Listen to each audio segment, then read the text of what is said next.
Il est 7h48 à Paris et comme promis, c'est le journal de l'économie avec vous, Karina Chabour. Et on commence, Karina, avec l'automobile en France et la reprise ce mardi des négociations chez Renault pour tenter de trouver un accord de compétitivité. Oui, la parole est désormais aux syndicats qui doivent se prononcer sur les propositions de la direction, alors parmi lesquelles l'allongement du temps de travail, la suppression de 7500 postes via des départs naturels non remplacés ou encore le gel des salaires en 2013 et la limitation au-delà. Alors avant de s'engager, les syndicats demandent des garanties sur l'investissement, sur l'emploi ou encore sur le volume produit en France. Ils ont aussi prévu des débrayages, des rassemblements et des barbecues. Vous l'aurez compris Vincent, la journée s'annonce chaude. Journée chaude chez Renault, climat social tendu aussi chez le concurrent, chez PSA. Après 10 jours de grève, le constructeur n'a pas réussi à faire repartir la production à Aulnay-sous-Bois. Le site est occupé par les employés. Les syndicats protestent contre la fermeture du site programmée en 2014. Le reportage de nos confrères de France 2. Un retour à l'usine sous haute tension. D'un côté, 200 cadres en gilets jaunes appelés en renfort. Ils sont là pour que les ouvriers qui souhaitent reprendre le travail ne soient pas intimidés. Face à eux, environ 300 grévistes déterminés. On n'est pas des voyous. On défend notre poids, notre peau, parce que demain on va être à la rue. Car la fermeture de l'usine est bien programmée pour 2014. Après 10 jours d'arrêt, la reprise n'a pas lieu. La production, elle est paralysée. Qui est pour qu'on se mette en grève aujourd'hui? Une grève reconduite et une occupation d'usine. Les mécontents ne se laissent pas intimider par ces personnels venus les encadrer. Ils sont là pour vraiment intimider. Ils sont même pas là pour travailler. Ils viennent de Rennes, de Sochaux, de Mulhouse. De leur côté, ceux qui devraient rassurer se retrouvent un peu déboussolés. Pour l'instant, on sécurise, mais on a l'impression encore de ne pas être utile. Puisqu'on regarde, on subit un peu les événements, on attend.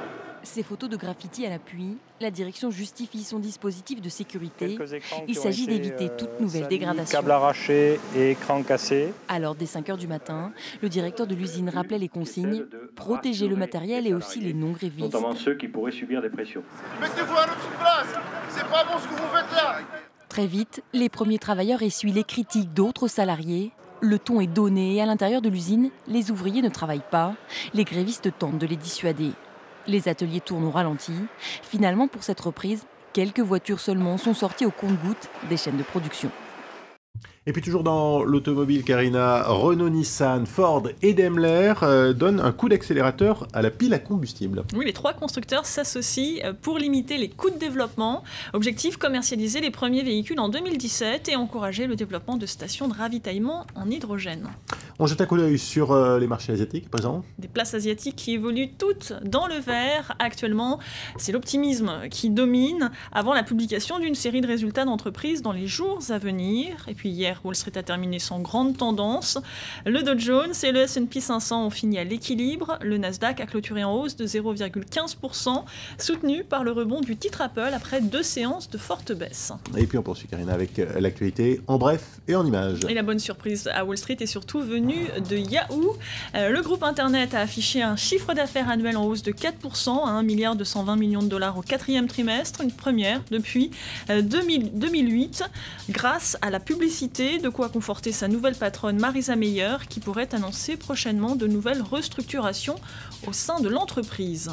En France, le bras de fer s'intensifie entre les majors et YouTube sur le partage des recettes publicitaires. Universal menace de supprimer ses clips du site de Google si la publicité n'est pas réactivée. Un moyen de faire pression en pleine renégociation de la part des recettes revenant aux ayants droit. Avec près de 30 millions de visiteurs uniques par mois, YouTube est le premier diffuseur en streaming, mais il ne contribue qu'à hauteur de 14% aux revenus du secteur. En Italie, le scandale de la banque Monte dei Paschi éclabousse Mario Draghi. L'actuel patron de la BCE et ancien gouverneur de la Banque d'Italie a rencontré hier le ministre italien des Finances à Milan. Mario Draghi est accusé par l'opposition de n'avoir rien vu alors que la banque, à nouveau sauvée par l'État, multipliait les opérations hasardeuses. Ce mardi, le ministre des Finances sera entendu par une commission parlementaire. Et puis toujours en Europe, Karina, l'Islande avait fait le choix de ne pas sauver une banque en faillite et la justice européenne vient de lui donner raison. Oui, l'histoire remonte à la crise financière de 2008. Reykjavik avait refusé d'indemniser les clients d'Iceave, ruinés par la crise des subprimes. Parmi eux, des Britanniques et des Néerlandais, s'estimant lésés, avaient porté plainte. Eh bien, la Cour européenne de libre-échange a tranché hier en faveur de Reykjavik. Les précisions d'Axel Simon. Les juges ont tranché, ils se sont rangés du côté de l'État islandais. Selon la Cour européenne de libre-échange, Reykjavik a eu raison de ne pas utiliser l'argent des contribuables pour renflouer une banque privée fragilisée par la crise des subprimes. Un jugement salué par l'État islandais. Je suis sûre que cela va avoir un impact très positif en Islande. Cela va contribuer à la reconstruction du pays. Les agences de notation vont peut-être réviser leurs appréciations. L'affaire remonte à la crise financière de 2008 lorsque 3 des plus grandes banques du pays ont fait faillite. Landbanski est l'une d'entre elles. Elle a emporté dans sa chute Icesave, l'une de ses banques en ligne. Les dépôts de centaines de milliers de clients en Grande-Bretagne et aux Pays-Bas ont été gelés. Londres et La Haye ont mis la main au portefeuille pour rembourser leurs ressortissants à hauteur de 3,9 milliards d'euros, tout en réclamant à l'État islandais de payer la facture. Nous demandons en justice que l'État islandais rembourse à ses clients l'argent qu'ils ont déposé dans les branches britanniques de ces banques et qui ont été perdus. 4 ans plus tard, le verdict déboute les Britanniques, les Néerlandais et la Commission européenne qui s'est jointe à la plainte. L'Islande est donc en droit de refuser de rembourser les épargnants étrangers et ce malgré une directive européenne qui garantit le dépôt des épargnants. Une décision de justice qui confirme un référendum organisé en 2011. Les Islandais avaient estimé que l'argent public du pays n'a pas vocation à renflouer des banques privées en faillite. Et puis une image pour finir, Karina. À Rome, la célèbre fontaine de Trévi va s'offrir un lifting de 2 millions d'euros. Oui, le tout financé par la célèbre maison de couture romaine Fendi. En échange, la griffe italienne aura le droit à une plaque de remerciement à poser sur le monument pendant 4 ans. Un nouvel exemple de mécénat culturel bienvenu en ces temps de crise et apprécié du styliste Karl Lagerfeld. Écoutez. Moi, ma devise dans la vie, paix qui a l'argent. C'est aussi simple que ça. Si eux, ils ont d'autres priorités qui sont peut-être plus importantes. Tout à l'heure, il y a une dame qui disait « Ah, mais c'est pas un si mauvais état. Pourquoi il faut que ça soit une ruine totale ?» Et puis, n'oubliez pas que finalement, c'est un apport énorme, car tous les touristes qui viennent à Rome vont à la fontaine de Trévi.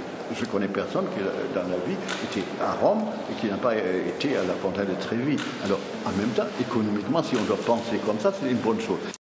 Lagerfeld, heureux du sauvetage de la fontaine. Un vrai mécène.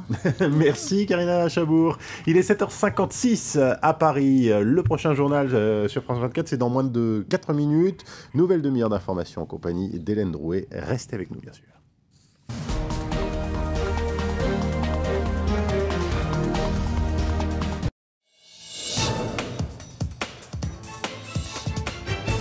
Faut-il accorder aux couples homosexuels les mêmes droits qu'aux couples hétérosexuels? Peut-on leur confier l'éducation d'un enfant à l'heure où le gouvernement prépare un projet de loi sur la question? Le débat fait rage. Mais au fait, qu'en disent les concernés? Reporter, aujourd'hui à 13h.